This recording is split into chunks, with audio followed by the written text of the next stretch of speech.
আমার মুসলমান বন্ধুগণ, গভীর মনোযোগ। তারিখে ইবনে জারির তাবারিতে লিখেন, হানাফি মাযহাবের বড় ইমাম আল্লামা ইমাম আবু বকর জাসসাস আহকামুল কুরআন লিল জাসসাসে চমৎকার করে তিনি ঘটনা নিয়ে এসেছেন। তিনি বলেন, হযরতে হাকিম লোকমান, যিনি পয়গম্বর ছিলেন না কিন্তু আল্লাহর কাছে বড় প্রিয় ছিলেন, এই জন্য আল্লাহ তার নামটা কোরআনে কোট করে দিয়েছেন, তার কথাগুলা কোরআনে লিখে দিয়েছেন। আজকে লোকমান হাকিমের কোনো জিন্দেগির ওয়াজ করতেছি না, মনোযোগ দিয়ে শোনেন। হাকিম লোকমান খাটো লোক ছিলেন, বেটে লোক ছিলেন, কালো ছিলেন। তার জবানের কেমন দাম ছিল আজ আলোচনা যাচ্ছি না। তার সন্তানদেরকে তিনি কিছু বিষয়ে ওসিয়ত করেছিলেন, তাও বলতেছি না। সন্তানদেরকে বসে একদিন লোকমানে হাকিম পরামর্শ করতেছেন আর বলতেছেন, সন্তানেরা শুনো, আমি একদিন ইন্তেকাল করব, এই দুনিয়ার জমিনে আমি হাকিম লোকমান থাকবো না। আমি মরে গেলে তোমরা এই আমল করবা, ওই আমল করবা, এমনি চলবা। এইভাবে যখন সকল সন্তানদেরকে পরামর্শ দিচ্ছেন, এমন সময়ে লোকমান হাকিমের একটা ছেলে দাঁড়িয়ে গিয়েছেন আর বলছেন, আব্বা জান, সব কথা আপনার শুনি এবং মানি, রাজি, সব ঠিক, কিন্তু আব্বা জান আমি সব কিছু করতে পারি, এরপরেও ব্যবসা দরকার। আমি দুনিয়ার জমিনে একটা ব্যবসা করতে চাই, আপনার সব কথা মানি, ব্যবসা করার জন্য আপনি আমাকে কিছু টাকা দেন। কি বলতে চাই শুধু মনোযোগ দিয়ে শুনেন। লোকমান হাকিম বলেন, আব্বা জান, ব্যবসার জন্য দেওয়ার মতো টাকা আমার কাছে নাই। সন্তান বলতেছে, বাবা আমি জানি না আপনি কেমনে আমাকে টাকা দিবেন। সন্তানের এমন অনুনয় বিনয় শুনে হাকিম লোকমান বললেন, বাবা তুমি শোনো, আমার কাছে এত টাকা নাই তোমাকে দেওয়ার, কিন্তু তোমাকে বলছি শোনো, আমার এক বন্ধু আছে, আমার এক আপনজন আছে। ওই বন্ধুকে দীর্ঘদিন আগে আমি 3000 স্বর্ণ মুদ্রা দিয়েছি, ঋণ দিয়েছিলাম তাকে। ওই টাকা যদি তুমি তার কাছ থেকে আনতে পারো, টাকা দিয়ে বিজনেস করো। সন্তান বলছে, আব্বা জান, তোমার যে বন্ধুকে তুমি 3000 স্বর্ণ মুদ্রা দিয়েছ, 3000 টাকা দিয়েছ, ওই টাকা এনে আমি বিজনেস করব, বন্ধু কোথায় থাকে আর কেমনেই বা আমি চিনব?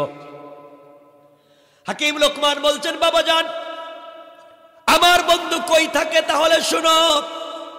এই যে আমাদের গ্রাম যেখানে আমরা বসবাস করছি, এই গ্রামের পরে দীর্ঘ পথ চলবার পরে বিশাল মরুভূমি। এই মরুভূমি পার হওয়ার পরে একটা এলাকা আছে, একটা মহল্লা আছে। ওই মহল্লা পার হয়ে দীর্ঘ পথ যাওয়ার পরে, অনেক দূরে যাওয়ার পরে একটা সাগর পাওয়া যায়। ওই সাগরের পারে আমার বন্ধু দুতলা একটা বাড়ি বানাইছে। তার কাছে গেলেই তুমি আমার পরিচয় দিলে টাকা দিয়ে দিবে, তুমি বিজনেস করতে পারবে। সন্তান বলতেছে, আব্বা জান, এই যদি হয় কথা তাহলে আমি যাই, আপনার পরিচয় দিয়ে আপনার বন্ধুর কাছ থেকে 3000 স্বর্ণ মুদ্রা নিয়ে আসি। হাকিম লোকমান দাঁড়িয়ে গেলেন, আল্লাহর প্রিয় গোলাম, দুনিয়ার জমিনে মস্ত বড় বুজুর্গ দাঁড়িয়ে গেলেন। সন্তানের হাত ধরে বললেন, বাবা, আমি বাবা হিসাবে তুমি সন্তানের কাছে করো জোড়ে নিবেদন করে বলছি, বাবা টাকা আনার জন্য তুমি যাইও না, নির্ঘাত গেলে তুমি ফিরে আসবে না, আমি জানি তুমি ইন্তেকাল করবে, কঠিন একটা অলৌকিক ঘটনার ভিতরে ঘটে যাবে, এই জন্য তোমাকে আমি টাকা আনার জন্য প্রেরণ করতে পারি না। কেন আব্বা জান আপনি বলেন তো, কি অসুবিধা? ও বাবা শুনো, আমার মন বলতেছে, তুমি যদি টাকা আনার জন্যে আমার বন্ধুর কাছে সাগরের পাড়ে যাও, যাওয়ার পথে তুমি 5-6টা বিপদের সম্মুখীন হবে। এমন বিপদ তুমি কোনোদিন চিন্তাও করো নাই, যেই বিপদে পড়ে গেলে মানুষ কোনোদিন বাঁচবে না, মরে যায়। এই জন্য চিন্তা করতেছি, টাকা আনতে দিয়ে আমি আমার সন্তানকে হারাতে পারি না। আব্বা জান বলেন তো বিপদগুলা কি?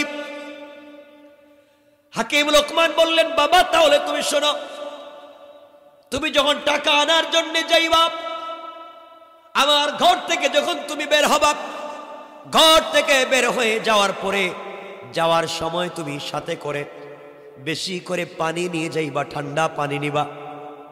তুমি ঘর ছেড়ে যখন মরুভূমিতে হাঁটতে শুরু করবা, ও বাবা, দীর্ঘ পথ হাঁটতে হাঁটতে তুমি ক্লান্ত হয়ে যাবা। মরুভূমির উত্তপ্ত বালির কারণে তোমার চামড়া পর্যন্ত খসে পড়ে যাবে, তোমার কলিজা শুকিয়ে যাবে, তোমার জিহ্বার গলা শুকিয়ে যাবে। ওই সময় তোমার পানি পান করার প্রয়োজন পড়বে।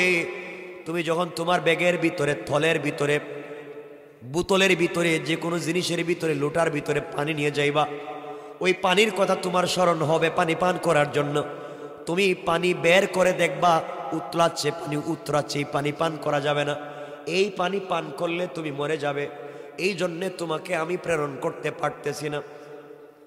কিন্তু বাবারে, এরপরে শুনো, তুমি যখন যদি বেঁচে যাও, এরপরে বিষাক্ত একটা প্রবলেম হতে পারে। ওই মরুভূমিতে হঠাৎ করে যদি কোনো গাছ পাওয়া যায়, গাছের গোড়ায় তুমি বিশ্রাম নিতে যাইও না, বিপদে পড়ে যাইতে পারো। সন্তান বলছে, আব্বা জান কথা বুঝি নেই, বুঝায়া বলেন। হাকিম লোকমান বললেন, বাবা তাহলে শোনো, তুমি যখন পানির জন্য হাহাকার করবে, পানি পাবে না, ওই সময় তোমার বোতলের পানি গরম হয়ে যাবে, খেলে কিন্তু মারা যাবে। আব্বা জান, আমি তো বাঁচতে চাই, টাকা আনতে চাই, তাহলে আমি কি করব? ও বাবা, ওই সময় তোমাকে একটা আমল আমি বলে দেব।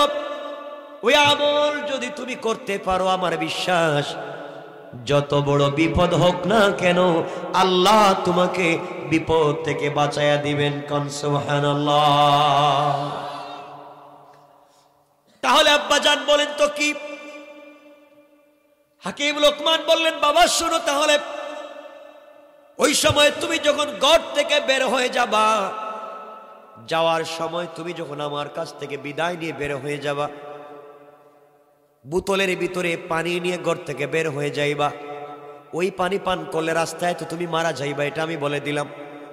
কিন্তু বাবা, ঘর থেকে বের হওয়ার আগে তুমি যদি ওযু করে 2 রাকাত সালাতুল হাজত পড়ে তুমি ঘর থেকে বের হতে পারো, আমার বিশ্বাস সকল বিপদে স্বয়ং আল্লাহ তোমাকে সাহায্য করে যাবেন।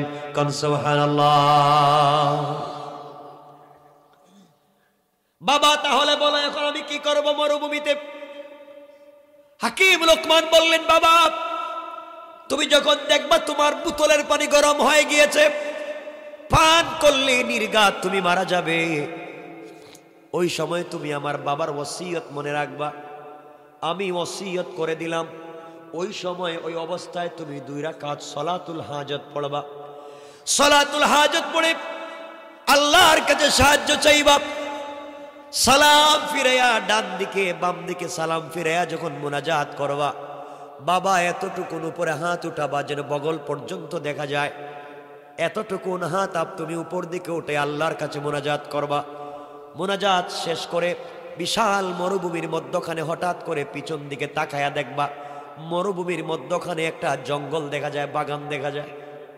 আল্লাহু আকবার বলেন। বাবারে তুমি বুঝতে পারবে না, এই বিশাল মরুভূমিতে ঘর নাই, বাড়ি নাই, কিছুই নাই। নামাজ যদি সালাতুল হাজত পড়তে পারো, হঠাৎ করে দেখবা বাগান হয়ে গিয়েছে। তুমি ওই জঙ্গল আর বাগানের ভিতরে প্রবেশ করবা। প্রবেশ করে দেখবা শক্ত একটা বিশাল বড় পাথর ফেটে মধ্যখান থেকে ঝর্ণার মতো ঠান্ডা ঠান্ডা পানি বের হয়ে যায়। বাবা তুমি ওই পানি ইচ্ছা মতো পান করবা, তোমার বোতলের গরম পানি ফালাইয়া দিবা, এরপরে তুমি ঠান্ডা পানি বোতলের ভিতরে ঢুকাইয়া নিবা। আল্লাহর শুকরিয়া আদায় করে আবার সালাতুল হাজত আদায় করবা। বাবারে ওই সময় তুমি পানি পান করবার পরে তোমার বিশ্রামের প্রয়োজন হবে। দেখবেন গরমে আসার পরে মানুষ যখন বেশি পানি পান করে তখন বিশ্রাম মন চায়, ঘুম চলে আসে। বাবা তোমার বিশ্রামের প্রয়োজন হবে, কিন্তু জঙ্গলের ভিতরে এমন কোনো গাছ নাই যেই গাছের গোড়ায় সাপ আর বিচ্ছু নাই। তুমি কোনো গাছের গোড়ায় বিশ্রাম নিতে পারবা না। জঙ্গল থেকে বের হয়ে যাবা, আবার এসে মরুভূমিতে 2 রাকাত সালাত আদায় করবা। সালাত আদায় করে ডান দিকে তাকায়া দেখবা হঠাৎ করে মরুভূমির মধ্যখানে বট গাছের মতো বিশাল একটা গাছ দেখা যায়। আব্বাজান সাবধান করে দিচ্ছি, তোমার মন চাইব তুমি যেন বিশ্রাম করো, গাছের ছায়ায় আলোর নিচে তুমি যেন বিশ্রাম করো, তোমার মন চাইবে। আমি বাবার ওসিয়ত মনে রাখবা, সাবধান করে দিলাম, তুমি ওই গাছের ধারে কাছেও যাইও না, বিশ্রামের জন্য যাইও না। ও বাবা,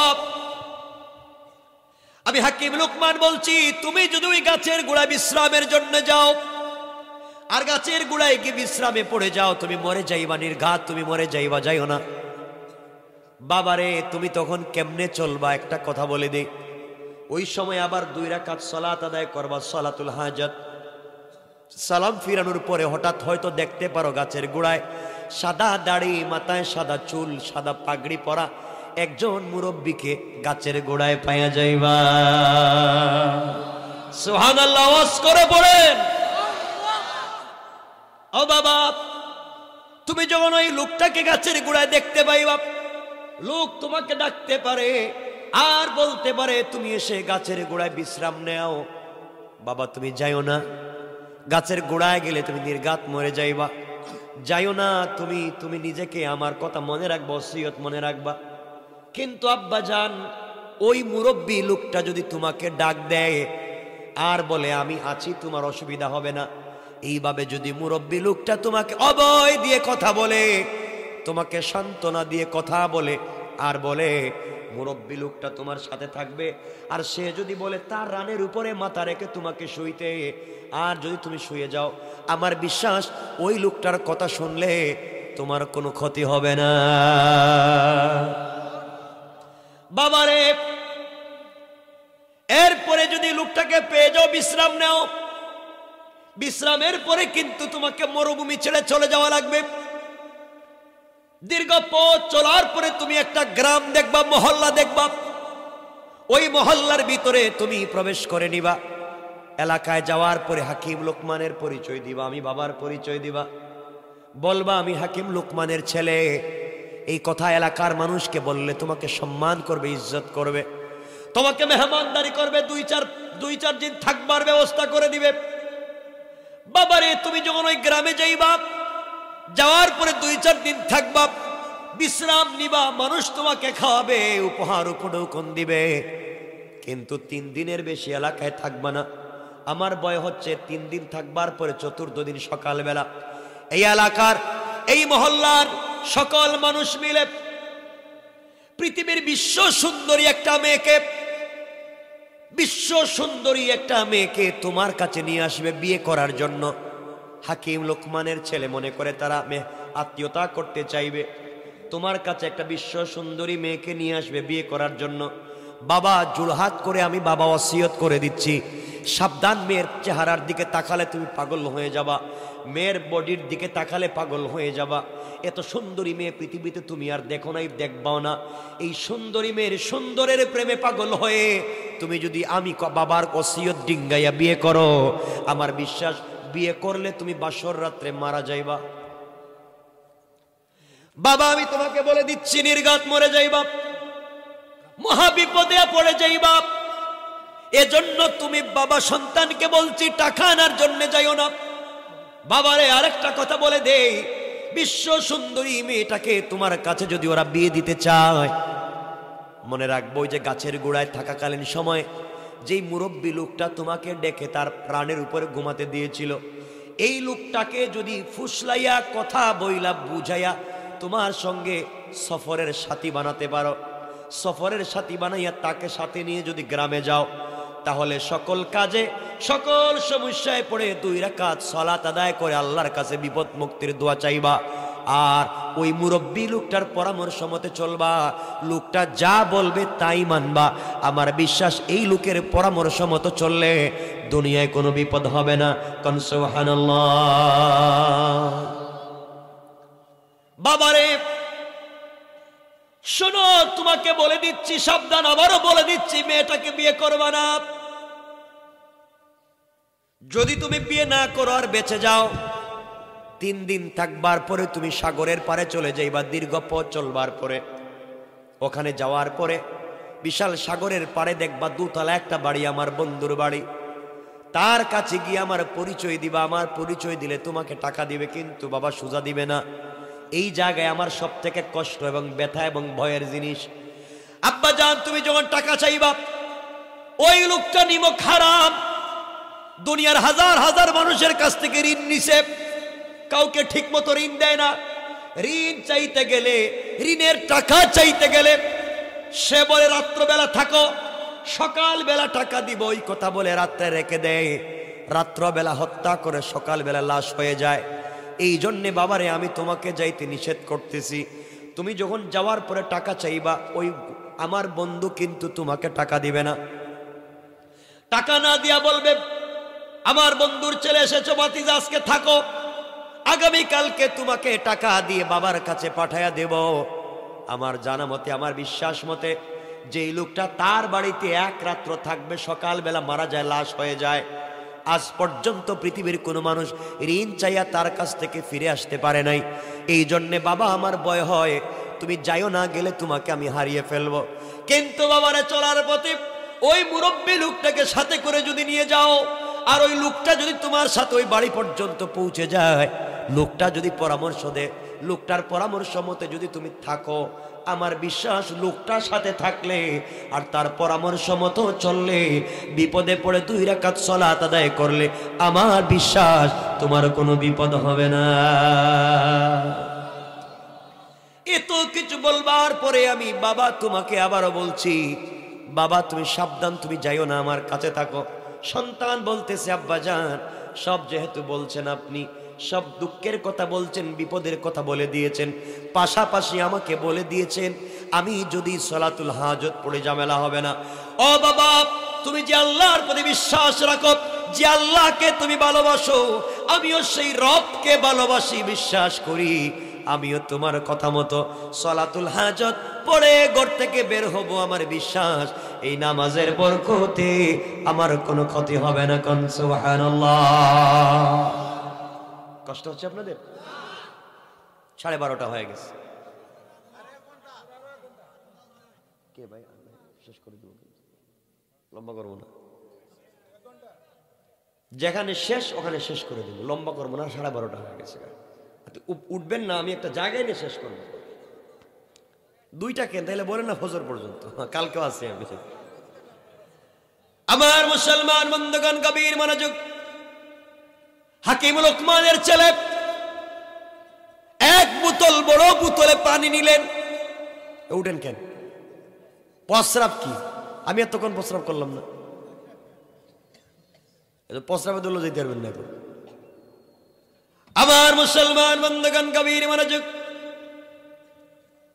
হাকিম লোকমানের ছেলে বোতলের ভিতরে পানি নিলেন, জায়নামাজ বিছালেন, 2 রাকাত সালাত আদায় করলেন, আল্লাহর কাছে বললেন, আল্লাহ তাআলা, বাবার ওসিয়ত মতো সালাতুল হাজত পড়লাম, ঘর থেকে বের হয়ে যাচ্ছি। আল্লাহ, আমি জানি বিপদের কথা বাবা বলেছেন, ভুল হবে না, কিন্তু নামাজ পড়ে আমার জিন্দেগিকে তোমার কাছে হাওয়ালা করে দিলাম, আমার জিম্মাদার তোমাকে বানাইয়া নিলাম।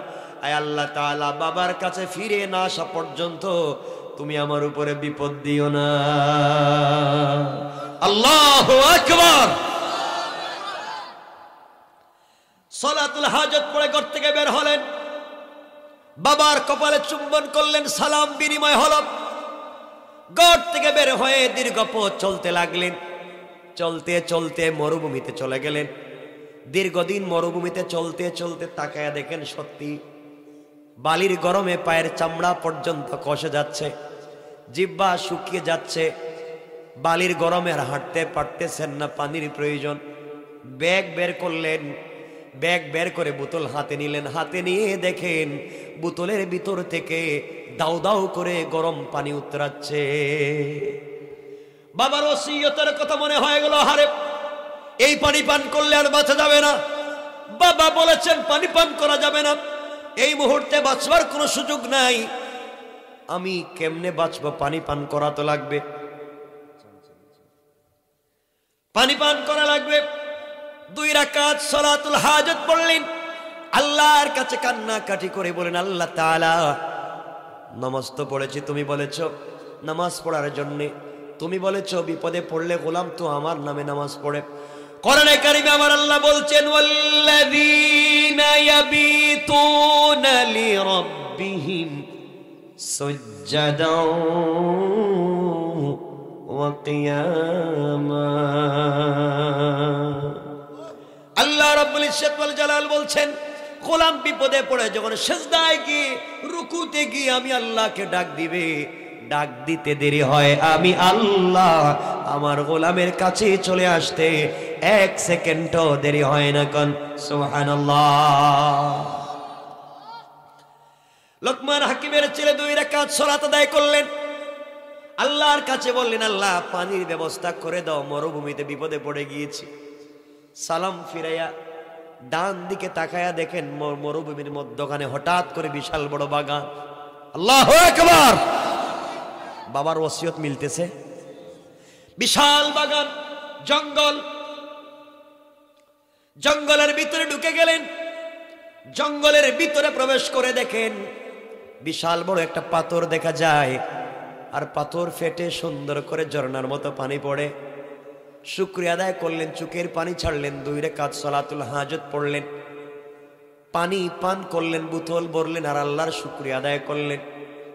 পানি পান করবার পরে জঙ্গলের দিকে তাকায়া দেখেন সব গাছের গোড়ায় গোড়ায় সাপ। বিশ্রামের প্রয়োজন, চোখে ঘুম চলে আসছে, ক্লান্তি, কোথায় ঘুমাবেন? আবার 2 রাকাত সালাতুল হাজত আদায় করে জঙ্গল থেকে বের হয়ে গেলেন। ঘুম পাচ্ছে, ঠান্ডা পানি পান করেছেন, হাঁটতে পারতেছেন না। হঠাৎ করে ডান দিকে তাকায়া দেখেন বিশাল বড় বট গাছের মতো একটা গাছ দেখা যায়। তাকায়া দেখেন তিনি গাছের নিচে, তো এতক্ষণ তিনি গাছের নিচে বিশ্রাম করার চিন্তা করলেন। হঠাৎ মনে পড়েছে বাবা বলেছেন গাছের নিচে বিশ্রাম করলে বাঁচবো না, মরে যাব। বিশ্রাম করতে চাইছেন, চাচ্ছেন না, চলে যাচ্ছেন। হঠাৎ করে গাছের পিছন দিকে তাকায়া দেখেন একজন গাছের পিছনে একজন মুরব্বি বসা। আল্লাহু আকবার। আল্লাহর নামের তাসবিহ পড়ে জিকির করে ডাক দিয়ে বলে, বাবা আমার দিকে তাকাও কেন, এদিকে আসো। হাকিম লোকমানের ছেলের মনে পড়ে গেল বাবা বলছেন ডাকলেই যাওয়া যাবে না, আগে চিনতে হবে, নচেত বিপদ আছে। তিনি বললেন আমার বাবা নিষেধ করেছেন, গাছের গুড়ায় যাওয়া যাবে না, গেলেই মরণ। মুরব্বী লোকটা বলছে, তোমার বাবার নাম কি? আমার বাবার নাম হাকিম লোকমান। তোমার বাবা কি এই কথাও বলে দেয় নাই যে মুরব্বী লোকটা যদি বলে তার ডাকে সাড়া দিলে বিপদ হবে না, এই কথা কি বলছে? হ্যাঁ আমার বাপ বলছে। আপনি জানলেন কেমনে? আমার বাবা তো আমাকে একা ওসিয়ত করছে, আপনি শুনলেন কেমনে? হাকিম লোকমানের ছেলে বললেন এই কথা। মুরব্বী বলতেছে, বাবা তুমি এগুলা বুঝবে না, তুমি যদি আসো আমি যতক্ষণ বসা থাকবো তোমার কোনো বিপদ হবে না। সুবহানাল্লাহর দরকার না, আগামী বছর কইবেন না, সুবহানাল্লাহ জোরে পড়েন সুবহানাল্লাহ। হাকিম লোকমানের ছেলে পৌঁছে গেলেন, চেহারার দিকে তাকায়া দেখেন নূরানি চেহারা, চেহারার মধ্যে চুলের নিচ দিয়ে যেন সুরমা লাগানো, সুন্দর চেহারা, সুন্দর চুল, সুন্দর দাড়ি, বসে আছে। তিনি বললেন বাবা আপনাকে আমি চিনি না, আপনি আমাকে ডাকলেন, আমি তো এখানে বিশ্রাম নিব না। মুরব্বী ডাক দিয়া বলছে, হাকিম লোকমানের ছেলে রে, তুমি যদি আমার রানের উপরে মাথা রেখে ঘুমাও, আমার বিশ্বাস আল্লাহ তোমার কোনো ক্ষতি করবে না।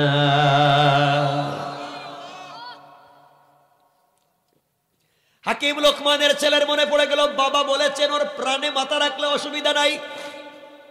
তিনি ঘুমিয়ে পড়লেন। দীর্ঘদিন পর্যন্ত রাস্তায় চলাফেরা করেছেন, এই জন্য ক্লান্ত, তাড়াতাড়ি তার ঘুম লেগে গিয়েছে। ঘুম লাগার কিছুক্ষণ পরে গাছের উপর থেকে বিশাল বড় একটা বিষাক্ত সাপ নেমে গেছে। নেমে কোনো কথা নাই, হাকিম লোকমানের ছেলের মাথায় অথবা পায়ের কোনো একটা জায়গায় আঘাত করেছে, দংশন করেছে, বিষ দিয়ে ফেলেছে, গোটা বডি কালো হয়ে গিয়েছে, অজ্ঞান। মুরব্বী চিন্তা করলেন এই ছেলে তো আমার উপরে বিশ্বাস রেখে আমার রানের উপরে মাথা রেখে শুয়ে পড়েছে, তার কোনো ক্ষতি হবে না, সে জানতো, তার বাবা ওসিয়ত করেছেন। তাই এখন যে লোকটার ক্ষতি হলো আমি কি জবাব দিব যদি বিপদ হয়ে যায়? তিনি কোনো কথা না বাড়িয়ে সাপটাকে ধরে ফেললেন। সাপকে ধরে বললেন, বেয়াদবরে, তোকে বাঁচতে দিব না, যে জায়গা থেকে তুই বিষ দিছস ওই জায়গা থেকে বিষ নিয়ে যা। টান দিয়ে মুখের মধ্যে ধরে লাগায় রাখলেন। সাপ টাইনা টাইনা বিষ নিয়ে গিয়েছে। বিষ নিয়ে যাওয়ার পরে সাপটাকে দেখলেন কি করা যায়। হঠাৎ করে দেখেন হাকিম লোকমানের ছেলের ব্যাগের ভিতরে ছুরি আছে, চাক্কু আছে, বটি আছে, দাও আছে। চাক্কু পাওয়া গেল। আস্তে করে সাপটাকে কেটে 2 টুকরা করে দিলেন। 2 টুকরা করে লেজের অংশটুকুন জমিনের ভিতরে ফালাইয়া দিলেন। মাথার অংশটুকুন হাকিম লোকমানের ছেলের ব্যাগের ভিতরে ঢুকাইয়া দিলেন। এটাই হচ্ছে কৌশল।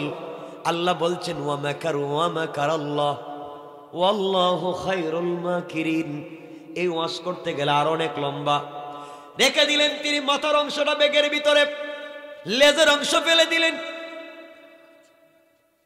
কিছুক্ষণ পরে হাকিম লোকমানের ছেলের ঘুম ভেঙে গেল। ঘুম ভাঙ্গার পরে উঠে গেলেন। উঠে দেখেন তার পায়ের কাছে বিশাল বড় সাপের অর্ধেক। লাফ দিয়ে উঠে বলছেন, আঙ্কেল এটা আবার কি? বাবা তোমাকে সাপে দংশন করেছিল, এই জন্য আমি হত্যা করে 2 টুকরা করে ফেলে দিয়েছি। আব্বা জান, তাহলে এখানে আর থাকা যাবে না, এখন চলে যাই। মুরব্বি বলছে, বাবা চলে যাও, দোয়া থাকলো চলে যাও। হাকিম লোকমানের ছেলে বলছেন, মুরব্বি আঙ্কেল, আপনাকে তো আমি চিনি না, কিন্তু এই লম্বা পথ একা একা কেমনে যাব, আমার ভয় হয়। আপনি যদি আমার সফর সঙ্গী হয়ে যান আমি বড় খুশি হব। মুরব্বি বলতেছেন, হাকিম লোকমানের ছেলে রে, তুমি যদি চাও অবশ্যই তোমার সাথে যেতে আমার কোনো বাধা নাই। কান সুবহানাল্লাহ। হাকিম লোকমানের ছেলে উঠে গেলেন, 2 রাকাত সালাতুল হাজত পড়লেন। দুজন মিলে আবার হাঁটতে লাগলেন। দীর্ঘ পথ, দীর্ঘদিন হাঁটতে হাঁটতে একটা গ্রাম পাইলেন, মহল্লা পাইলেন, পাড়া পাইলেন। গ্রামে ঢুকে গেলেন। গ্রামে ঢুকবার পরে মানুষের কাছে পরিচয় দিলেন, আমি হাকিম লোকমানের ছেলে। মানুষ বলছে, আমাদের পীর সাহেবের ছেলে, বিশ্ববিখ্যাত বড় হুজুরের ছেলে। সম্মান কম করবে না বেশি করবে? ইজ্জত করলো বেশি, সম্মান করলো বেশি, খাওয়ালো বেশি, হাদিয়া তোফা দিল বেশি। 3 দিন হয়ে গেল। হাকিম লোকমানের ছেলে বলছেন, আঙ্কেল 3 দিনের বেশি থাকা যাবে না। আব্বা জান বলছেন, 3 দিনের বেশি থাকলে ঝামেলা আছে। আমার বাইরে এক পর্যায়ে হাকিম লোকমানের ছেলে 3 দিন হয়ে গেল। 4র্থ দিন সকালবেলা ব্যাগ কাঁধে নিয়েছেন, চলে যাবেন। হঠাৎ করে পুরা মহল্লার হাজার হাজার মানুষ মিলে মিছিল দিয়া বিশ্ব সুন্দরী একটা মেয়েকে অলংকার জেওয়ার পরাইয়া, অর্নামেন্টস জুয়েলারি দিয়া সব সুন্দর করে সাজাইয়া একটা পরীর মতো করে লোকমান হাকিমের ছেলের সামনে এনে বলছেন, বাবা তুমি আমাদের পীর সাহেবের ছেলে, দীর্ঘদিন থেকে হুজুরি এলাকায় আসেন নাই। তুমি যখন তার সন্তান, তোমার সঙ্গে আমাদের আত্মীয়তার প্রয়োজন, তাহলে সম্পর্ক থাকবে, তুমি এই মেয়েটাকে বিয়ে করো। চেহারার দিকে তাকাইয়া মনে পড়ে গিয়েছে, বাবা তো বলেছেন 4র্থ দিন সকালবেলা ওরা বিশ্ব সুন্দরী একটা মেয়েকে সাজাইয়া নিয়ে আসবে বিয়ে করার জন্য। আমি যদি বিয়ে করি তাহলে বাসর রাত্রে মারা যাব। এই কথা মনে হয়ে গেল। তিনি বললেন, না না, আমি বিয়ে করতে পারি না, আমার দ্বারা বিয়ে করা সম্ভব না। সবাই বলছে, আপনি একটু চেহারার দিকে তাকাইয়া দেখেন। লোকমান হাকিমের ছেলে চেহারার দিকে তাকাইয়া চিন্তা করলেন, বাপ তো না করছে, তো বিয়ে না করলে তো আরেকজন বিয়ে করব। এমন সুন্দর মেয়ে তো পৃথিবীতে আর হইতে পারে না। কিন্তু একদিকে বাবার ওসিয়ত, অপর দিকে বিশ্ব সুন্দরী মেয়ের প্রেমে পড়ে গেলেন। কি করবেন? চিন্তা করলেন বিয়ে করবেন, আবার চিন্তা করলেন বাবার ওসিয়ত, আবার চিন্তা করলেন এত সুন্দরী মেয়েকে ছেড়ে আমি কোথায় যাব? বিপদ আসেনি? এটাই হচ্ছে নারীর ছলনা, এটাই হচ্ছে শয়তানের ছলনা। তোমাকে বিপদে ফেলে দিচ্ছে। ভারসাম্যপূর্ণ একটা সিদ্ধান্ত নিতে হবে তোমাকে। হাকিম লোকমানের ছেলে চিন্তায় পড়ে গেলেন, কি করবেন? আব্বার কথা মনে পড়ে গেল। বাবা বলেছেন, বিপদেই পড়লে সলাতুল হাজত পড়বা। সলাতুল হাজত পড়লেন, আল্লাহর কাছে বললেন, আল্লাহ তাআলা আমাকে একটা সমস্যার সমাধান করে দাও। সালাম ফিরাইয়া মনে পড়ে গেল। হঠাৎ করে মনে পড়লো, বাবা বলছেন বিপদে পড়লে সলাতুল হাজত পড়তে, আর মুরব্বি থাকলে পরামর্শ নিতে। সুবহানাল্লাহ বলবেন। মুরব্বিকে ডাক দিয়ে বলেন, আঙ্কেল আব্বাজান বলেছেন আপনার পরামর্শ নিয়ে চলতে, এখন আপনি বলেন বিয়ে করব কি করব না। হাকিম লোকমানের ছেলেকে মুরব্বি বলছেন, বাজান তোমার বাপ বলছেন বিয়ে করলে ঝামেলা আছে, আমিও বুঝতেছি বিয়ে করলে মরণ আছে, এখন তুমি কি করবা? কয় আপনিই কোন, আপনিই তো বলছেন আপনার সাথে থাকলে আমার সমস্যা নাই, চাচা আছেন আপনি, আপনি বলেন কি করা লাগবে। হাকিম লোকমানের ছেলের হাত ধরে মুরব্বী বলতেছেন, বাবা আমি কথা দিলাম, তোমার যদি মন চায় মেয়েটার প্রেমে পাগল হয়ে যাও, এত বিশ্ব সুন্দরী মেয়েকে ফেলে দিয়ে যাইতে মন চায় না, আমার মন চায় তুমি বিয়ে করে ফেলো, আমার বিশ্বাস সালাতুল হাজত পড়বা, কোনো ক্ষতি হতে পারে না।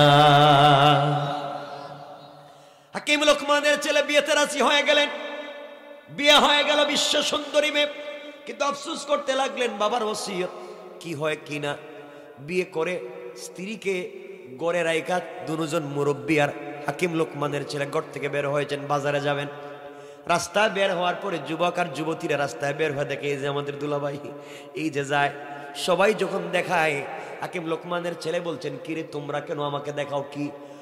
সবাই দাঁড়িয়ে বলছে, ও যুবক তোমার মতো বেওকুফ, তোমার মতো আহাম্মক, তোমার মতো মূর্খ যুবক আমরা আর জীবনে দেখি নাই, তুমি আমাদের কাছে পরিচয় দিয়েছ হাকিম লোকমানের ছেলে, তোমার কাজ কর্মে তো তা মনে হলো না। কেন মনে হলো না? আমরা বলতে চাচ্ছি তুমি আজকের পরে আর বাঁচবে না, সকালবেলা তুমি মরে যাবে, সকালবেলা তোমার লাশ পাওয়া যাবে। লোকমান হাকিমের ছেলে বললেন, ব্যাপার কি তোমরা বলো তো, আমি কেন মরে যাব? এলাকার মানুষ ডাক দিয়ে বলছে, হাকিম লোকমানের ছেলেরে, তুমি যেই মেয়েটাকে বিয়ে করেছো, বিশ্ব সুন্দরী মেয়ে, এত স্মার্ট, এত স্ট্রাকচার সুন্দর ডিজাইন করা, এমন সুন্দর মেয়ে হয়তো পৃথিবীতে আর নাই, কিন্তু এই মেয়েটার তোমার আগে আরো 9টা বিয়ে হয়েছে। কয়টা হয়েছে? আপনি 10 নম্বর। এই মেয়ের আগে 9টা বিয়ে হয়েছে, 9টা পুরুষ তাকে বিয়ে করেছে, কিন্তু যেই ছেলে মেয়ের সঙ্গে মেলামেশা করার জন্য বাসর রাত্রে ঘরে গিয়েছে, মেলামেশা তো হইছে কিনা জানি না, সকালবেলা তার লাশ পাইছি, 9টা লাশ আমরা পাইছি, 9টা মারা গেছে, তুমি 10 নম্বর। এই জন্য বললাম তোমার মতো আহাম্মকার নাই, কালকে বেলা তো 10 নম্বর লাশ তোমার লাশ পাওয়া যাবে।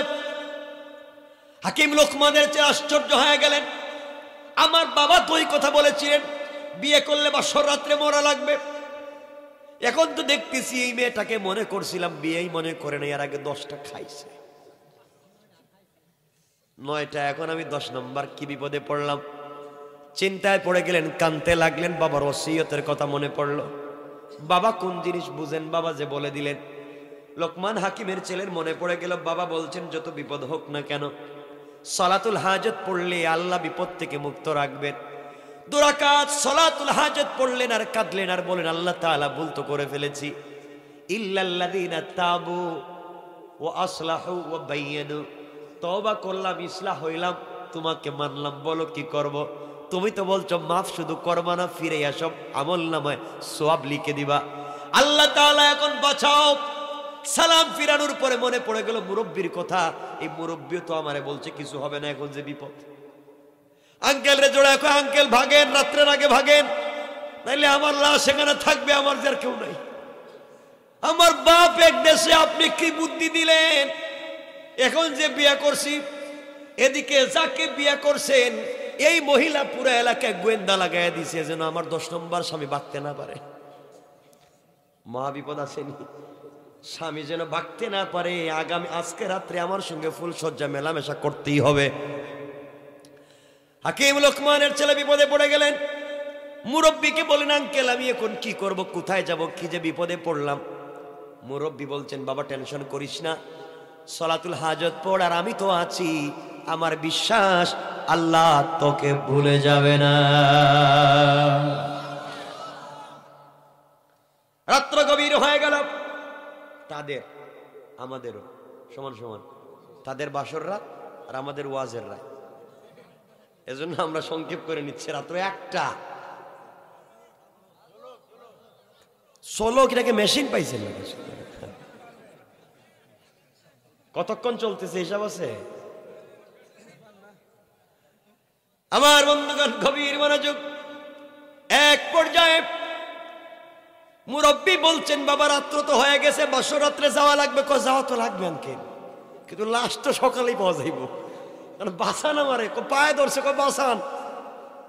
মুরব্বী চিন্তা করে এখন কি করি, সবাই তো কইতেছে মরে যাইব। আল্লাহ রাব্বুল ইজ্জত ওয়াল জালাল তার হিকমতপূর্ণ কোরআন দিয়েছেন, হিকমতপূর্ণ ভাষা ব্যবহার করেন। রাত্র গভীর হয়ে গেছে, হাকিম লোকমানের ছেলেকে মুরব্বী বলতেছেন, বাবা বাসর রাত্রে যখন যাইবা অজু করে 2 রাকাত সালাতুল হাজত পড়ে যাইবা। হাকিম লোকমানের ছেলে কয়, আঙ্কেল আমি এখানে, আপনিও যাওয়া লাগবে। কয় বেটা বাসর রাত্রে কি আরেকজন যায় নাকি, আমি তো বাইরে আসছি, তুই যা। আঙ্কেল আমি তো মরে যাবো গেলে, 9টা শেষ, আমি 10 নম্বর। হাকিম লোকমান ছেলে বললেন, আঙ্কেল আমি যাচ্ছি, কিন্তু আপনি খবর রাখবেন সালাতুল হাজত পড়ে চলে যাচ্ছেন। হাকিম লোকমানের ছেলে বললেন, আঙ্কেল আমি কি যাব? মুরব্বী বলছেন, আমি যে পরামর্শ দিই কান খাড়া করে শোনো। আঙ্কেল বলেন, কি করা লাগবে? বাবা তুমি যাও ঘরের ভিতরে, যাওয়ার পরে ওই মেয়েটা তোমাকে জড়াইয়া ধরবে, বাধ্য করবে তোমার সঙ্গে মেলামেশা করার জন্যে, তোমাকে পাগল করে তুলবে, তার সঙ্গে যেন মেলামেশা করো। কিন্তু বাবা সাবধান করে দিলাম, মেয়ের প্রেমে পড়ে মেয়েটাকে দেখেই যেন মেলামেশার জন্য পাগল না হও। আমার কথা শুনবা, নাইলে কিন্তু মরণ লাগবে। বাসর রাত্রে লাশ পড়বে, ভালো করে বুঝো। আঙ্কেল খন যা কইবেন শুনতে রাজি, কিন্তু আজকের রাত্রে বিপদ থেকে বাঁচান, কালকে রাত দিন হইলেই ভাগুম এলাকা সাইডা, তা আজকে রাত্রে বাঁচান। ঠিক আছে, তুমি বছর রাত্রে ঘরে ঢুকলে মেয়েটা পাগল হয়ে তোমার সঙ্গে মেলামেশা করতে চাইবে, কোনোভাবেই মেয়েটাকে কোনোভাবেই সুযোগ দিবা না। আঙ্কেল তাইলে কি করব যদি জোর জবরদস্তি করে? না না শোনো, তুমি বলবা ঠিক আছে ওয়েলকাম, আমি রেডি হচ্ছি, তুমি রেডি হও। বলে আঙ্কেলের পরে যদি মারামারি আরম্ভ হয়ে যায়, এরপরে যদি মারামারি শুরু হয়ে যায়, না শোনো কি বলছি, ওই সময় আধা ঘন্টা তুমি শুধু ওই মহিলার সঙ্গে কথা বলবা তুমি আমাকে চিনো, আমি তোমাকে চিনি, এইভাবে টাইম পাস করবা, কিন্তু মেলামেশা করবা না। সাবধান, কাছে বসলেও দূরত্ব বজায় রাখবা। আঙ্কেল যদি মায়ের শুরু করে, 9 জন পারে নাই, আমি একা আজকে কি পারো? ঠিক আছে সব ঠিক, তুমি শোনা। আধা ঘন্টা পরে তুমি বলবা, স্ত্রী রে অবশ্যই তোমাকে ওয়াদা দিলাম মেলামেশা করব, কিন্তু আমার পেটে কামড় দিছে, আমি ওয়াশরুমে যাবো, বাথরুমে দরকার। ওই কথা বলে মহিলার কাছ থেকে বলবো, একটা বদনা দেও, লুটা দেও, পাত্রে দেও, আমি একটু বাহিরে ইস্তেঞ্জা করে আসি। এই কথা বলে বদনাটা নিয়ে তুমি বের হয়ে চলে আসবা। এরপরে আবার ঘরে যাইবা, আমি যা বলবো তা শুনবা। আঙ্কেল বদনা আনার সময় যদি মায়ের শুরু করে, তাইলে আমি কোথায় যাবো? মারবে না, তুমি বুঝাই আসো যে আমি আবার আসতেছি, বদনা দাও, বাথরুম থেকে আসি। হাকিম লোকমানের ছেলে 2 রাকাত সালাতুল হাজত পড়ে আল্লাহর কাছে কান্নাকাটি করে। বাসর রাত্রে ফুলসজ্জার রাত্রে স্ত্রীর ঘরে ঢুকেছেন, স্ত্রী ফুসলাইয়া তাকে মেলামেশা করতে উদ্বুদ্ধ করতেছে। তিনি বললেন, স্ত্রী শোনো, সব ঠিক আছে, রাজি, কিন্তু তুমি আমাকে জানো, আমি তোমাকে জানি, জানাজানি করি, চিনাচিনি হোক, এরপরে আমরা মেলামেশা করতে রাজি, আপত্তি নাই। আধা ঘন্টা চলে গিয়েছে, আর চিন্তা করতেছেন কেউ তো দেখতেছে আসতেছে না মাইক টেট দেওয়ার জন্য, তাহলে ঠিক আছে এখন কি করা যায়? হঠাৎ মনে পড়লো মুরব্বীর কথা। মুরব্বী বলেছে বদনা নিয়ে বাহিরে যাওয়ার জন্যে।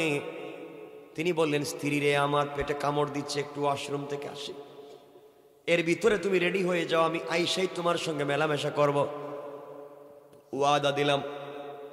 এই কথা বলে সংক্ষেপ করে বললাম, এই কথা বলে দীর্ঘ কথা আছে, দীর্ঘ আলোচনা এখানে আছে, সংক্ষেপ বাদ দিলাম। তিনি বদনা নিয়ে ঘর থেকে বের হলেন। বের হইয়া হাকিম লোকমানের ছেলে মুরব্বীরে জোড়ায়, আঙ্কেল বাসান আর যাওয়ার দরকার নেই, রাত আমরা এখান থেকে ভাগে। তিনি বললেন, না তুমি ওযু করে আসো, যাও, আর বদনা আমার কাছে দিয়ে যাও। এই কথা বলে বদনা রেখে নিলেন, লুঠা পাত্রটা রেখে নিলেন মুরব্বী। হাকিম লোকমানের ছেলে চলে গেলেন। ওই সময় হাকিম লোকমানের ছেলের ব্যাগের ভিতরে অর্ধেক সাপ আসেনি? সবাই বলেন। ওই অর্ধেক সাপ ব্যাগের ভিতর থেকে বের করে বদনার ভিতরে ঢুকায় দিলেন, মুখের মধ্যে বন্ধ করে দিলেন। আর ওই সময় হাকিম লোকমানের ছেলে ওযু করে আসছেন, বললেন, বাবা 2 রাকাত সালাতুল হাজত পড়ো। সালাতুল হাজত পড়লেন, আর বলেন বদনা নিয়ে যাও। আঙ্কেল এটা কি খুলবো? কয় না, খোলা যাবে না। আমি বলি কি করবা? ঘরে যাওয়ার পরে স্ত্রী তোমার সঙ্গে মেলামেশা করতে পাগল হয়ে যাবে, তুমি বলবা আমি রেডি, তুমিও রেডি হও, শর্ত আমার আছে। আজকে তোমার সঙ্গে মেলামেশা করব, কিন্তু স্বামী হিসাবে শর্ত আছে। স্ত্রী বলবে কি শর্ত? তুমি বলবা আমি যে বদনা আনছি, বদনায় তুমি আগে প্রস্রাব করো, এরপরে তোমার সঙ্গে মেলামেশা করব। যতক্ষণ পর্যন্ত ওখানে প্রস্রাব না করবা মেলামেশা করব না। স্ত্রী মেলামেশা করতে পাগল হবে, তোমার কথা শুনবে, প্রস্রাব করবে। প্রস্রাব করার পরে ওই বদনাটা নিয়ে আবার মুখ লাগাই আমার কাছে নিয়ে আসবা, আমার কাছে রাইখা এরপরে তুমি যাইবা, এরপরে মেলামেশা করবা। আমার আপত্তি নেই। হুজুর এখন যদি আসতে না দে, যাও, আমার কথা শোনো, মনোযোগ দিয়ে শুনেন কি বুঝাতে চাই। হাকিম লোকমানের ছেলে সালাতুল হাজত পড়লেন, মুরব্বির কথায় বদনা সাথে নিয়ে ঘরের ভিতরে পৌঁছে মুচকি হেসে স্ত্রীকে বললেন, স্ত্রী আমি রেডি, তোমার সঙ্গে মেলামেশা করতে রাজি, কোনো টেনশন নাই। শর্ত আছে, একটাই শর্ত, সময় নষ্ট করা যাবে না। শর্ত হলো তুমি আমি যে বদনা আনছি, বদনায় প্রস্রাব করা লাগবে। স্ত্রী কয় রাজি না। তিনি বলেন আমিও রাজি না, সমান সমান। তুমি যদি বলো মেলামেশা করতে রাজি, আমি বলবো প্রস্রাব করো। স্ত্রী মহাবিপদে পড়ছে, প্রস্রাব করতে রাজি হয়ে গিয়েছে। এক পর্যায়ে পেশাব করলো। পেশাব করার পরে স্ত্রীকে বললেন তুমি বসো, আমি আসছি বলে বদনা নিয়ে দৌড়। এক দলে মুরব্বীর কাছে বলে আঙ্কেল এই যে নেন, এখন কি করব বলেন। হঠাৎ করে হাকিম লোকমানের ছেলে বুঝতে পারলেন বদনার ভিতরে কি যেন লড়ে। মুরব্বী বলছেন বাবা বদনাটা উল্টাইয়া দেও আমার সামনে। আল্লাহু আকবার, কি আশ্চর্য বিষয়। বদনা উল্টাতে দেরি হয়েছে, দেখা যায় দুইটা বিষাক্ত কালো দুইটা সাপ আর একটা লেজ ছাড়া সাপ। আশ্চর্য হয়ে গেলেন হাকিম লোকমানের ছেলে, কি ব্যাপার আঙ্কেল? বদনার ভিতরে দুইটা আস্ত সাপ, কালো বিষাক্ত সাপ আর একটা অর্ধেক সাপ, কি ব্যাপার? চোখের পানি ছেড়ে দিলেন। হাকিম লোকমানের ছেলেকে মুরব্বী বলছেন বাবা তাহলে তুমি শোনো, ওই মহিলার পেটের ভিতরে লম্বা ঘটনা, একটা বিষয় আছে, লম্বা তারিখ আছে। ওই মহিলার পেটের ভিতরে দুটো ছোট্ট ছোট্ট কালো সাপ আস্তে আস্তে বড় হয়েছে। এখানে ইতিহাস লম্বা, সেটা আজকে বলবো না, কারণ একটু হয়ে গেছে। আরে শোনেন, আরে আমার কথা বুঝেন, খালে সংক্ষেপ, শুধু সব জায়গায় সংক্ষেপ চলে না। শোনেন না, যা বলছে তাই শুক্রিয়া আদায় করে। আমার ভাইয়ের সাথে এতক্ষণ কথা ছিল না, কিন্তু এতক্ষণ কথা দিই নেই। শোনেন কথা, শোনেন ঘটনা বাদ দিলাম এখানকার। হাকিম লোকমানের ছেলেকে মুরব্বী বলছেন বাবা এই মহিলার পেটে দুইটা বিষাক্ত সাপের জন্ম, আস্তে আস্তে বড় হয়েছে। সে 9টা বিয়ে করেছে, এটাও ঠিক।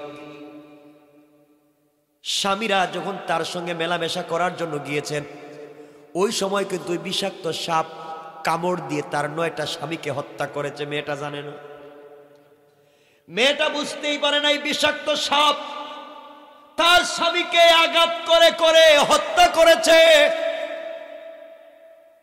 এই জন্য মরে গিয়েছে। আজকে আমি জানতাম এই জায়গায় এই অসুবিধা হবে। তার পেটের ভিতরের 2টা সাপ বের করার কোন মেশিন আমার কাছে নাই। হুজুর বুঝলাম তো, 2টা সাপ পেটের ভিতর থেকে বাইর হয়েছে, অর্ধেকটা কুত্তে গাইল। বাবারে ওই যে গাছের গোড়ায় বলছিলাম তোমাকে একটা সাপ দংশন করেছে, অর্ধেক সাপ তোমার সামনে ফেলে দিয়েছিলাম, অর্ধেক ব্যাগের ভিতরে রেখেছি। এটাই হচ্ছে আল্লাহর হিকমত। আল্লাহ কোরআনে কারিমে বলেন, আবার আল্লাহ বলেন ওয়া মাকারু ওয়া মাকারাল্লাহ ওয়াল্লাহু খায়রুল মাকিরিন।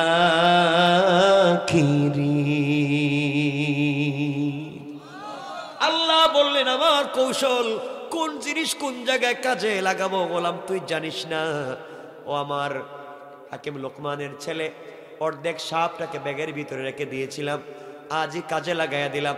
ওই সাপটা তোমার বদনার ভিতরে আমি কিন্তু দিয়েছিলাম, আমি জানতে পারলাম, আমি বুঝতে পেরেছিলাম এমন ঘটনা। সাপ যখন দিয়েছিলাম এই লুটার ভিতরে, বদনার ভিতরে, আর স্ত্রীকে বলে দিয়েছিলাম বলবো ওখানে প্রস্রাব করতে। স্ত্রী যখন ওই লুটার মুখের উপরে বসে প্রস্রাব করতে গিয়েছে, তখন তার ভিতরে তাকা ওই কালো সাপগুলা দেখছে, লুটার ভিতরে আরেকটা সাপ, কারণ একটাকে দেখলে আরেকটার দুশ্মনী, ওটাকে মারার জন্য চেষ্টা করছে আর বের হয়ে গিয়েছে। আল্লাহু আকবার। এই সাপটাকে দংশন করার জন্য তারা দুইজন থাকে, আরেকটা কুত্তেকে আইলো, ওটাকে মারবার জন্য তারা ট্রাই করেছে আর প্রস্রাবের সাথে বের হয়ে গিয়েছে। সুতরাং বাবা, এখন দুশ্মন খতম হয়েছে, তুমি যাও স্ত্রীর সাথে মেলামেশা করো, আমার বিশ্বাস আজকে তুমি মরবা না। আল্লাহু আকবার। হাকিম লোকমানের ছেলে বলেন, আঙ্কেল আরো যদি থাকে। বাবা আমি বলছি আর থাকবে না, 2 রাকাত সালাত পড়ে যাও। হাকিম লোকমানের ছেলে আবার 2 রাকাত সালাত পড়লেন, পরে ঘরের ভিতরে গেলেন। ভয় আসেনি ভিতরে? কয়টা সাপ বাইর হইছে? কয়জন মারা গেছে? উনি কত নম্বর? যত ওয়াজ করেন ভিতরে কিন্তু ভয় আছে। স্ত্রী বলছে, স্বামী কি ব্যাপার, কি হলো? কিছুই না, আসো। মেলামেশা হচ্ছে, স্ত্রী বলতেছে, স্বামীরে আর তোমার সঙ্গে দেখা হবে না, আজকে মেলামেশা শেষ, কালকেই তুমি মারা যাইবা। হাকিম লোকমানের ছেলেকে, বউ দেখতেছি কই মরে যাইব, তাহলে ব্যাপার কি? কালকে কিন্তু মইরা যাইবা। লুকমান হাকিমের ছেলে বললেন, মরি আর বাসে যাই করে মেলামেশাটা করে ফেলি। মেলামেশা হলো। আমার বন্ধুগণ, মেলামেশার পরে দুজন ঘুমিয়ে পড়েছেন কখন জানি, কারণ ফুলসজ্জা রাত্রে মানুষ ঘুমায়। রাসূল বলেছেন, নম কা নামাতিল আরুস, এইভাবেই কিয়ামতের মাঠ কায়েম হবে। ঘুমিয়ে গেলেন, দুজন ঘুমিয়ে পড়েছেন। সকালবেলা লাশ জানেন এদেরকে কি বলে? লাশ যারা কাটে, ডুম। কি বলে? সকালবেলা 10-12 জন ডুম এসে লুকমান হাকিম আর তার বউর ঘরের চতুর্দিকে ঘুরতেছে। দরজা ভাঙ্গা ঢুকছে লাশ নেওয়ার জন্য। আগে কয়টা নিছে? 9টা লাশ নেওয়ার জন্য 9টা লাশ নিছে। এখন 10 নম্বর লাশের জন্য ঘরে ঢুকছে। দুইকা দেখে দুইজন দুই দিকে ঘুমিয়ে আছে। ডুম সবাই মিলে হাকিম লুকমানের ছেলের পায়ে ধরে টানে। উনি তাকায় দেখে টানতেছে, কয় টানোকে? ওরা কই, খিরে এটা মরে নাই দেখি, জিতা, এটা কি মানুষ না জিন্নাত? দৌড়। ডুম বারোয়া দৌড়ার, কয় ভাই যাইও না, আজকে এটা মরে নাই, এটা মানুষ না জিন্নাত। এই গড়ে কেউ ঢুইকো না, পুরো এলাকায় খবর হয়ে গিয়েছে হাকিম লোকমানের ছেলেকেরা জিন্নাত বানায় ফেলাইছে, এটা মানুষ না, এটা মরে নাই। বউ ঘুম থেকে উঠে দেখে লুকমান হাকিমের ছেলে নড়ে করে, বাবা আজকে দেখি এটা মরে নাই। সবাই তো চিন্তায় পড়ে, মরে নাই কেন? যাই হোক, লম্বা ঘটনা। সকালবেলা সবার সঙ্গে পরিচয় হলো, তিনি মরলেন না, বেঁচে গেলেন। সকালবেলা সলাতুল হাজত পড়লেন, আল্লাহর কাছে শুকরিয়া আদায় করলেন। স্ত্রীকে ওখানে রাইখা বলেন, আমরা আসি, ইনশাআল্লাহ তোমাকে আমার বাড়িতে নিয়ে যাব, যেহেতু মরি নাই, বাইচা গেলাম, তোমার মতো বউরে এখানে রাইখা যাওয়া যায় না। আমি আসি, আমরা অনেক অন্য কাজে এসেছি, ওই কাজটা হচ্ছিল মূল কাজ। কি মূল কাজ? এগুলো তো ফাও বিয়া, টাকা তো মূল। এখন টাকাও বাকি রয়েছে, রাইতে একটা হয়ে গেছে, মূল হচ্ছে টাকা। হাকিম লোকমানের ছেলে আর এই মুরব্বী টাকা আনার জন্য বের হয়ে গেলেন। যেতে যেতে সাগরের পারে চলে গেলেন। মুরব্বীর কাছে গিয়ে পরিচয় দিলেন, আমি হাকিম লোকমানের ছেলে, টাকা দেন, 3000 স্বর্ণ মুদ্রা আব্বা পান। মুরব্বী বলতেছে, অবশ্যই টাকা দেব, কিন্তু আজকে সকালে না, আগামীকালকে সকালে, এই রাত্রে থাকা লাগবে। হাকিম লোকমানের ছেলের মনে পড়ে গেল, আব্বাজান বলেছেন, থাকলে কি? থাকলে মৃত্যু, থাকলেই বিপদ। এখন তো থাকলে মরণ লাগবে, কি করা যায়? এখন তো মইরা লাভ নাই, বউ তো আছে। যে জুড়ে কয় ঠিক, মানে বউরে কে কেউ মরতে চায় না। খুব ভালোবাসেন না আপনারা বউরে, ঠিক না? ঠিক কি? তোমরা বিয়ে করছো? বাচ্চারা হেরা কয় ঠিক। আমার মুসলমান বন্ধুগণ, এক পর্যায়ে মুরব্বী বলছে, সকালবেলা টাকা দিব, আজকে দেওয়া যাবে না। মনোযোগ দিয়ে শুনেন কি বুঝাতে চাই। রাত্র হয়ে গেল। হাকিম লোকমানের ছেলে মুরব্বীকে বলেন, আঙ্কেল মরা তো লাগবেই। মুরব্বী বললেন, 2 রাকাত সালাতুল হাজত পড়ো, এরপরে যা হবার হবে। সালাতুল হাজত পড়লেন, রাত্র গভীর হলো। এই মুরব্বী লোকটা হাকিম লোকমানের ছেলে, আর এই মুরব্বীকে নিচতলায় একটা রুমের ভিতরে শোয়া, 2 তলায় চলে গিয়েছে। 2 তলায় 3টা রুম, একটা রুমে নিজে থাকে, আর একটা রুমে দুইটা ছেলে তার আছে, দুইটা ছেলেকে রাখে, একটা রুম খালি রাখছে। এইভাবে চলে। অর্থ হলো যারা টাকা নিতে আসে, ঋণ পায়, ঋণ নিতে আসছে, এদেরকে নিচতলায় ঘুমাইতে দেয়। রাত্রবেলা সাগরে জোয়ার উঠে, আর জোয়ারের টুলায় নিচতলায় পানি উঠে, আর নিচতলায় পানি উঠার কারণে এরা পানিতে বেশে মরে যায়। এভাবে সে টাকা দেয় না, ঋণ নিলে ঋণ দেয় না, এভাবেই কাজ করা। এ দুতলায় থাকে, তার কিছু হয় না। হাকিম লোকমানের ছেলে আর এই মুরব্বীকে নিচতলায় ঘুমাতে দিয়েছে। তার বিশ্বাস রাত্রবেলা তো জোয়ার আসবে, পানির মধ্যে নিচতলা ডুবে যাবে, দুইজন ঘরের ভিতরে মরে যাবে, বের হতে পারবে না। সকালবেলা টাকা তো দেওয়া দূরের কথা, লাশ বাসাইয়া দিয়ে দিব। এই চিন্তা করে ঘুমিয়ে গিয়েছে দোতলায়। নিচতলায় হাকিম লোকমানের ছেলে আর মুরব্বী শুয়ে যাবেন। মুরব্বী মনে করে দিলেন, বাবা রাত্রে কিন্তু বিপদ আছে, নামাজ পড়ো। কয় রাকাত? কি নামাজ? হাজত পড়ে ঘুমিয়ে যাও। সালাতুল হাজত পড়লেন, ঘুমিয়ে গেলেন। রাত্রবেলা দেখা যায় বিশাল বিশাল বড় ঢেউ আসতেছে, পানি আসতেছে, জোয়ার আসতেছে। হাকিম লোকমানের ছেলেকে মুরব্বী ঘুম থেকে উঠালেন আর বলেন, বাবা উঠো, দোতলায় যাই, এখানে থাকা যাবে না, কিছুক্ষণ পরে জোয়ার আসতেছে। ঘুম থেকে উঠলেন, দোতলায় গিয়ে সন্তানদের রুমে নক করলেন। দরজা খুলে দিল। কি আপনারা? আমরা তোমার বাবার কাছে এসেছি, আমরা মুসাফির মানুষ, নিচতলায় ঘুম লাগতেছে না, মশায় কামড়ায়। তোমরা যদি তোমাদের রুমে আমাদেরকে একটু জায়গা দেও, এই রুমে তো তালা দেওয়া, আমরা এখানে থাকতাম, তোমরা এক জায়গায় থাকো। দুই ভাই বলছে, আঙ্কেল না, আপনি কত সুন্দর মানুষ, আর হাকিম লোকমানের ছেলেকে নিয়ে এসেছেন, আপনাদেরকে কষ্ট দিতে পারি না, আমরা নিচে দুই ভাই যাই, আপনারা দোতলায় থাকেন। দুই ভাই নিচে গিয়ে ঘুমাতে গেল। হাকিম লোকমানের ছেলে আর মুরব্বী। কিছুক্ষণ পরে দরজা তালা দেওয়া হয়ে গিয়েছে, জোয়ার এসেছে, দুই ভাই ঘরের ভিতরে মরে গিয়েছে। সকালবেলা এই মুরব্বী ঘুম থেকে উঠেছে, হাকিম লোকমানের ছেলে আর মুরব্বীর লাশ ফেলে দেওয়ার জন্য দরজা খুলে দেখে তার নিজের দুইটা ছেলে মরা। আল্লাহ বললেন, ইন্না কাইদাশ শাইতানি কানা দাঈফা। শয়তানেরা, বেঈমানেরা যত কৌশল করে, আল্লাহর কাছে সবগুলা কৌশল দুর্বল। তুই কৌশল করলে ভালো মানুষকে মারবে, ও নিজের ছেলেই মারা গেছে। কাঁদতেছে কাঁদতেছে, আমার ছেলে মরলো, এরা গেল কই? এরা তো উপরে আছে মনে হয়।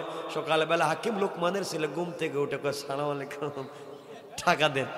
মরস নাই তো মরস নাই, টাকাও দিতাম, ছেলেও মরছে আমার।